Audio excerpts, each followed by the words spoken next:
NEET പരീക്ഷാ ക്രമക്കേടിൽ നടപടിയുമായി കേന്ദ്ര സർക്കാർ നാഷണൽ ടെസ്റ്റിംഗ് ഏജൻസിയിലെ 47 ഉദ്യോഗസ്ഥരെ പിരിച്ചുവിട്ടവരിൽ ചില ഉദ്യോഗസ്ഥർക്കെതിരെ ക്രിമിനൽ നടപടി സ്വീകരിക്കും. NTA പൂർണ്ണമായും പിരിച്ചുവിടണമെന്നാണ് പ്രതിഷേധക്കാരുടെ ആവശ്യം. അതിനിടെ ബ്ലൂടൂത്ത് വഴിയുള്ള മെസ്സേജിംഗ് ആപ്പായ ബിറ്റ്ചാറ്റ് ആപ്പ് നീക്കാൻ കേന്ദ്ര സർക്കാർ നടപടി തുടങ്ങി.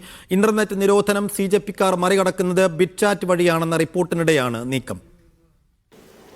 നാഷണൽ ടെസ്റ്റിംഗ് ഏജൻസിയിലെ 47 ഉദ്യോഗസ്ഥരെയാണ് കേന്ദ്ര സർക്കാർ ഇപ്പോൾ പിരിച്ചുവിട്ടിരിക്കുന്നത്. പരീക്ഷാ ക്രമക്കേടുകൾക്കെതിരെ ഡൽഹി ജന്തർ മന്ദറിൽ വിദ്യാർത്ഥികളുടെ പ്രതിഷേധം തുടരുന്നതിനിടെയാണ് കേന്ദ്ര സർക്കാരിന്റെ ഈ നടപടി. NDA പൂർണ്ണമായും അഴിച്ചുപണിയാൻ പോകുന്നു എന്നുള്ള സൂചനയാണ് ഇതിലൂടെ ലഭിക്കുന്നത്. ഈ 47 ഉദ്യോഗസ്ഥർക്ക് പകരം പുതിയ ഉദ്യോഗസ്ഥരെ നിയമിക്കുമെന്നാണ് ലഭിക്കുന്നത്. വലിയ മാറ്റങ്ങൾ വേണമെന്ന് വിദ്യാർത്ഥി സംഘടനകൾ ഉൾപ്പെടെ ആവശ്യപ്പെട്ടിരുന്നു. NDA പിരിച്ചുവിടണമെന്നായിരുന്നു വിദ്യാർത്ഥി സംഘടനകളുടെയും പ്രതിപക്ഷത്തിന്റെയും പ്രധാനപ്പെട്ട ആവശ്യം. എന്നാൽ NDA പിരിച്ചുവിടാതെ അതിലെ ഉദ്യോഗസ്ഥരെ പൂർണ്ണമായും ഏകദേശം 47 ഉദ്യോഗസ്ഥരെ മാറ്റിക്കൊണ്ട് പുതിയ ഉദ്യോഗസ്ഥരെ നിയമിക്കാനുള്ള ഒരു നടപടിയാണ് വിദ്യാഭ്യാസ മന്ത്രാലയത്തിന്റെ ഭാഗത്തു നിന്നുകൊണ്ട് ഉണ്ടാകുന്നതെന്നുള്ള സൂചനകളാണ് ഇപ്പോൾ ലഭിക്കുന്നത്. പരീക്ഷാ ക്രമക്കേടുമായി ബന്ധപ്പെട്ട് വലിയ രീതിയിലുള്ള അന്വേഷണം NDAയിലെ ചില ഉദ്യോഗസ്ഥർക്കെതിരെ ഉൾപ്പെടെ നടന്നിരുന്നു. NDAയിലെ ഉദ്യോഗസ്ഥർ ഉൾപ്പെടെ അറിഞ്ഞുകൊണ്ടാണ് പരീക്ഷാ പേപ്പറുകൾ ചോർന്നത് എന്നുള്ള ഒരു ആരോപണം പ്രതിപക്ഷവും വിദ്യാർത്ഥി സംഘടനകളെല്ലാം ഉയർത്തുകയും ചെയ്തിരുന്നു. ഈ ഒരു പശ്ചാത്തലത്തിൽ കൂടിയാണ് 47 ഉദ്യോഗസ്ഥരെ ഇപ്പോൾ കേന്ദ്ര സർക്കാർ പിരിച്ചുവിട്ടിരിക്കുന്നത്. ഇനി പുതിയ ഉദ്യോഗസ്ഥരെ നിയമിക്കും. അതിനുള്ള നടപടികൾ ഉടൻ തന്നെ ആരംഭിക്കുമെന്ന് കൂടി അറിയിച്ചിട്ടുണ്ട്.